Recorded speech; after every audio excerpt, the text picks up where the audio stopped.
So I'm back. Yes, it's still me. I know I look crazy. The fact that I'm on here with my hair in a bun in between styles, you know there's an urgency in me. A calling place. Just an urgency in sharing this story. So, okay, wait a minute. So, remember I told you the yellow folder where I typed up the story of what happened so I didn't have to keep retelling it to the police.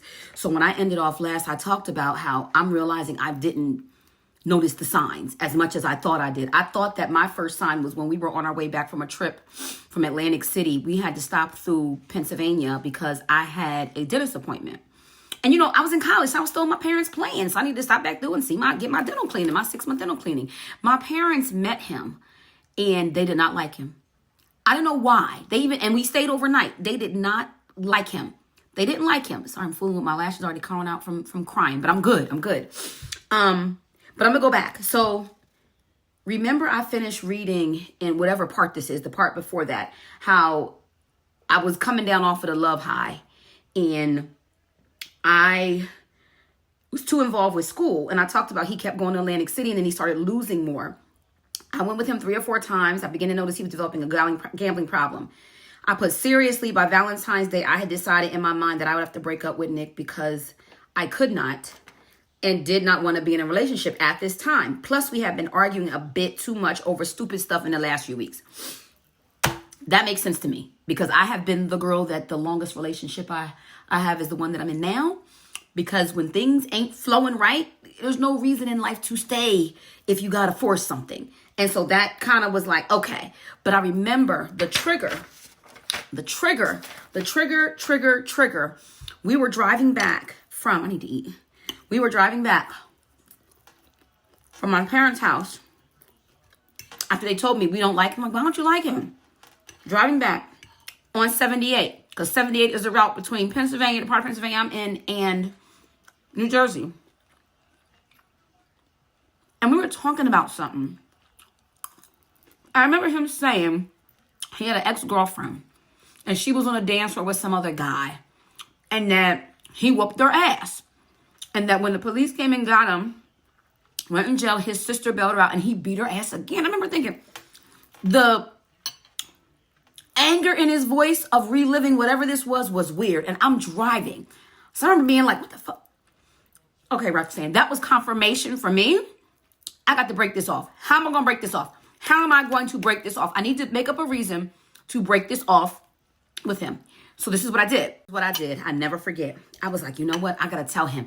It was either on the Super Bowl, right after the Super Bowl. I remember it was Super Bowl. We were in my apartment on the 22nd floor. And I remember saying to him, this isn't going to work. Like, I just want to focus on my studies. No, I wasn't stupid.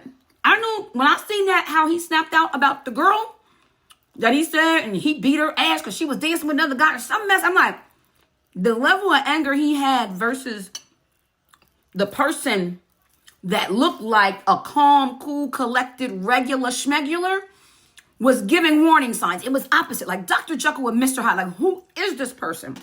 So I knew, like, something's up. Let me get out of this. That's my confirmation. He took a telephone cord, I forget in what order, in the apartment, and choked me out. Remember, he beat me up, choked me out. And when I came to, and remember, my apartment didn't have much furniture. So him slinging me around, I remember I didn't have no neighbor on this side. I had a neighbor, a councilman on the other side. But it was an older building. Them older buildings have thick walls. I'm sure nobody heard me. But he grabbed, you know how back in the day, the cord on the floor? That's what he grabbed. I didn't have no living room furniture. I had a bar set. I had a cute little bar set with a mirror set. I had a little table to eat, and then it was my bedroom. We were in the living room by the door, and I probably remember was arguing, asking him to leave. And when I came to, before I called the police, because mind you, I told you he had a 9-year-old daughter, and the story that he had told me was that he had custody of his 9-year-old daughter. So when I think of a man having custody of their child, you think, wow, that mom is really fucked up. Because he didn't say the mom passed, nothing like that. So I'm thinking that was one of the reasons why I felt like he was a good guy. I never dated a guy with kids. I was 20. Remember, I'm thinking he's 28. Oh, whole time, I didn't find out until we went to court after the actual stabbing him and him burying me in a shallow grave, that he was really 32, really 12 years older than me. So after I came to, I called his mom. His mom always gave me weird vibes. So where he lived in Patterson, New Jersey. That's North Jersey. I lived in East Orange. My school was in South Orange, Seton Hall University. Got it? You know what I mean? So if you're from Jersey, you know that whole East Orange, South Orange, West Orange, North is right there. Patterson is up north. You got to either hop on the Garden State Parkway to get to Patterson, right? So that's where he lived. I called his mom and told her what happened. I said, I'm letting you know I'm about to call the police because they likely want to come to the house. And I want you to know because Brianna's there. That was his daughter. She was 9 at the time. This is 28 years later. How does that make her now? Oh my God. Because when y'all hear, she was there during my attack. I'm going to get to it. His daughter was there during my attack. So wait. This is why I'm so glad I typed up, 20-year-old Roxanne typed up the story back then. So let me clarify what the dates actually were. I'm going to read what I wrote. On February 22nd or 21st, Nick and I broke up. By February 26th, we agreed to try and get back together. That same night, he came over. We got into an argument, which ended with him asking me to leave my apartment. Oh, me asking him to leave my apartment. First, he resisted, but then he finally left. He walked down the hall, and as I began to close the door, I must have blocked this out. He rushed back in and totally flipped out. I had never seen Nick like this before. He threw the sneakers I had bought him at me and the beeper I got him for Valentine's Day. I was buying the nigga stuff at 20. What?